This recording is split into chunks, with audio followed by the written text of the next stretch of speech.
Nama saya itu Karyadi Kong, tapi biasa dipanggilnya Didi.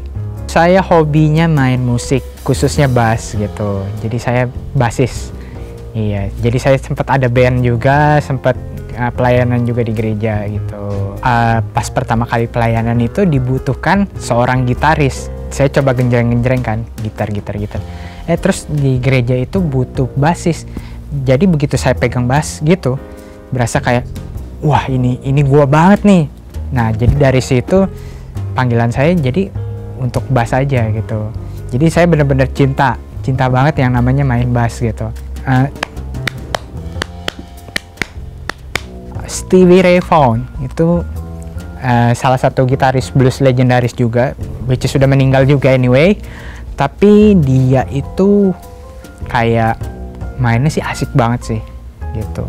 Walaupun dia gitaris ya, tapi saya benar-benar enjoy sih. Saya sebagai pemain bass aja bisa enjoy gitu. Wah itu asik banget deh gitu.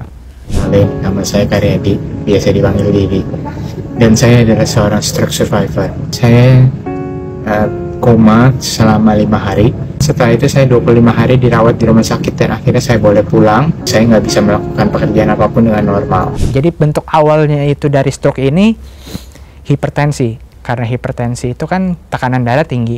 Nah tekanan darah itu tinggi karena darahnya itu nggak bisa ngalir.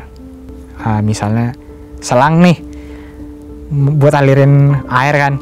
Nah pada satu titik itu ada yang menyempit pembuluh darahnya. Nah saya udah menyempit terus keblok, jadi nggak bisa ngalir total. Nah itu pecah jadinya. Nah itulah saya. Kalau mungkin orang lain ada yang nyempit tapi masih bisa lewat nih dengan celah sekecil ini gitu. Tapi kalau saya keblok total, jadi pecah. Saya punya mimpi itu bisa bawa orang tua saya keluar, liburan keluar gitu kan. Nah gara-gara hal seperti itu lah yang saya jadi maksa diri saya untuk harus bisa kerja gitu, seperti itu. Ya hasilnya ya bablas jadinya. Sejujurnya itu adalah apa yang dialami anak-anak zaman sekarang gitu. Allah gue masih kuat, mau kerja gila-gilaan apa segala gitu, banyak mau cari duit atau apa kan, tapi dia lupa kalau badan ini tetap butuh istirahat gitu. Dan istirahat minimal tidur kan 6-8 jam, dan itu harus tidurnya sesuai gitu loh. Jadi jangan hari ini tidur 5 jam, besok 6 jam, besok 3 jam, jangan sampai kayak gitu loh. Harus disesuaikan dengan jadwal tidur gitu. Jadi semuanya terjadwal. Jujur kalau selama 25 hari itu saya nggak merasakan apa-apa. Karena saya mikirnya cuma kayak gua mau pulang. Cuma saya cuma kepikiran itu doang. Tapi saya cuma bisa tiduran gitu. Dan uniknya ini, saya kira saya di rumah sakit itu cuma beberapa hari. Ternyata itu udah 25 hari. Jadi saya nggak tahu tuh kalau udah pas masuk rumah sakit udah nggak tahu ini berapa hari keberapa apa segala, nggak tahu. Dan masih untung saya masih bisa sadar, karena kalau kayak saya kan stroke-nya hemoragik, which is pendarahan ya. Biasanya tuh kalau pendarahan lebih susah untuk sadar ya sih dari koma gitu. Jadi kalau kayak orang lain ada kejadian hemoragik kayak saya, mungkin ada yang 2 minggu, ada yang 3 minggu, ada yang sebulan, ada yang nggak sadar akhirnya sampai meninggal juga kan gitu. Tapi kalau saya sadar di hari kelima gitu, itu udah suatu mujizat banget sih.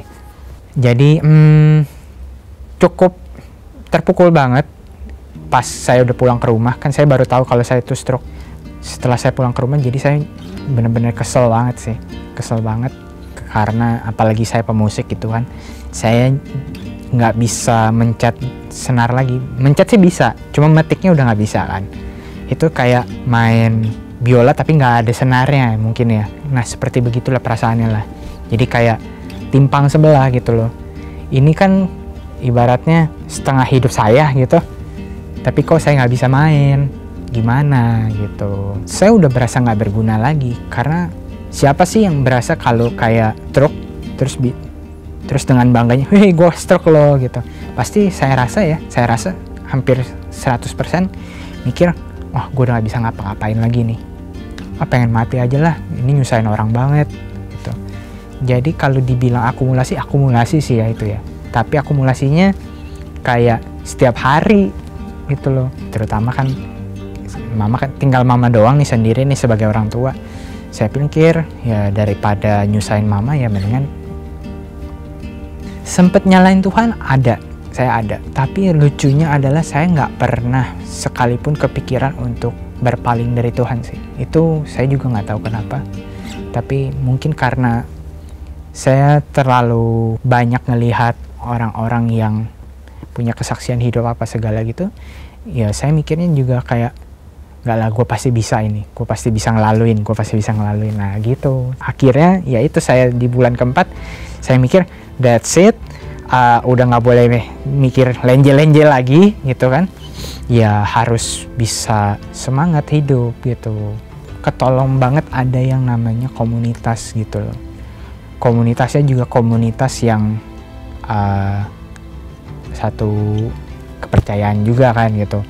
Kadang kan ada komunitas dari berbagai macam kepercayaan, tapi kalau saya kebetulan ada satu komunitas yang satu kepercayaan juga, dan menguatkan kalau Tuhan itu ada, Tuhan itu adil, dan Tuhan itu maha dahsyat gitu. Jadi saya ketanam itu, dan akhirnya saya ya jadi kuat juga gitu loh.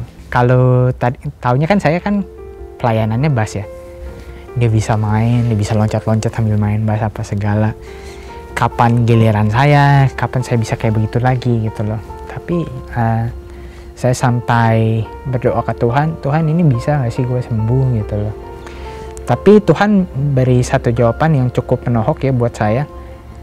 Dia bilang seperti ini, kayak, "Di, lu lumpuh atau gak lumpuh, jago atau enggak main bass apa segala, itu hak gua. Dan gua bisa pakai lu dengan cara apapun juga." Terus saya tiba-tiba keinget sama yang namanya Nick Vujicic. Nah, Nick Vujicic kan nggak punya tangan, nggak punya kaki, tapi dia bisa jadi berkat buat orang. Nah, seperti itulah yang akhirnya sampai membekas di hati saya. Oh iya, Nick Vujicic aja yang nggak punya tangan kaki itu masih bisa memberkati orang. Jadi nggak menutup kemungkinan kalau saya yang namanya karya di ini bisa memberkati orang dengan apa yang saya punya gitu. Saya juga sekarang lagi coba apply untuk pelayanan sebagai usher gitu. Jadi saya nggak tahan kalau tanpa pelayanan, jadi saya lebih pilih usher juga sih.